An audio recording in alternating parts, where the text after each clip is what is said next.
राज्यात जे 146 इंडिया आघाडीचे खासदार ज्यांचं निलंबन झालं त्या निर्णयाच्या विरोधात आज देशभरात इंडिया आघाडीच्या माध्यमातून खूप मोठी आंदोलनं ह्या ठिकाणी तुम्हाला कलेक्टर ऑफिसच्या आणि हेडक्वार्टरच्या बाहेर होताना दिसत आहेत। आम्ही देखील सोलापुरात सगळे इंडिया आघाडीचे जेवढे अलायन्स पार्टनर्स आहेत आम्ही सगळे या ठिकाणी उपस्थित आहोत आणि ह्या गोष्टीचा आम्ही निषेध करत आहोत।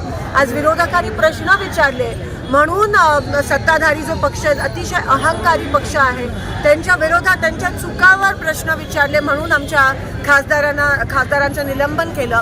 त्यांची एक खासदार म्हणाली की विरोधक जास्त प्रश्न विचारतात म्हणून त्यांचं निलंबन केलं गेलं। या गोष्टीचा आम्ही निषेध करतोय। म्हणजे एवढे अहंकारी आहेत की त्यांना कोणी काही विचारू नाही।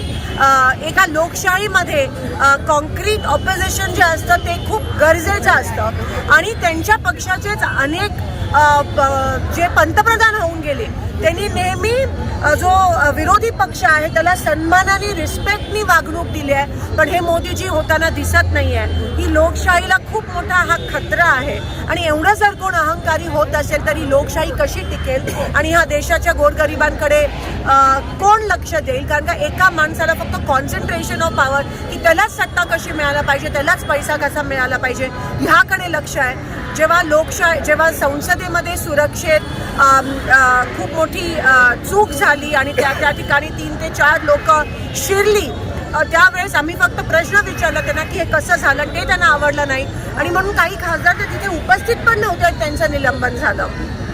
आणि आज हे सगळं होताना आपल्या देशाची एक लेख जिने आपल्या देशासाठी रेसलिंगच्या माध्यमातून ऑलिम्पिक कॉमनवेल्थचं मेडल मिळवलेलं तिने आज निर्णय घेतला त्या तरुणीने की ती कुस्ती खेळणार नाही आहे, कारण का तिच्यावर ज्यांनी अत्याचार केला त्या खासदाराला परत त्या रेसलिंग फेडरेशन ऑफ इंडियाचं अध्यक्ष बनवलं।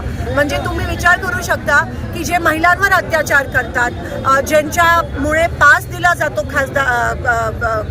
प्रेक्षक गॅलरीमधल्या लोकांना, त्या लोकांचं निलंबन होत नाही, पण जे एक साधा प्रश्न विचारतात त्यांचं निलंबन ह्या देशात ह्या संसदेत होत असेल तर त्या गोष्टीची आम्ही निंदा करतो। आणि इंडिया आघाडी ही एकत्र लढणार आहे, ही आम्ही एक होऊन आमचा विरोधक केवळ भाजप आहे, आमचा विरोधक जो आहे जो धर्म जात पातवर राजकारण करणारा हा पक्ष आहे, जो महागाई कमी करत नाही आहे, जो बेरोजगारी वाढवतोय, जो फक्त एका माणसालाच फेवर करतोय, त्याच्या विरोधात आमची लढाई आहे। आज जरी आम्ही एक ठिकाणी पूनम गेटच्या बाहेर असलो तरी उद्यापासून तुम्हाला घरोघरी गल्ली बोळात आम्ही ही लढाई घेऊन जाणार आहोत आणि ज्या सामान्य माणसाचा आवाज दाबायचा प्रयत्न ही अहंकारी सत्ताधारी करणार आहेत त्या सामान्य माणसाला ह्या इंडिया आघाडीच्या माध्यमातून आधार मिळण्याचा आम्ही त्या ठिकाणी उद्यापासून प्रयास करणार।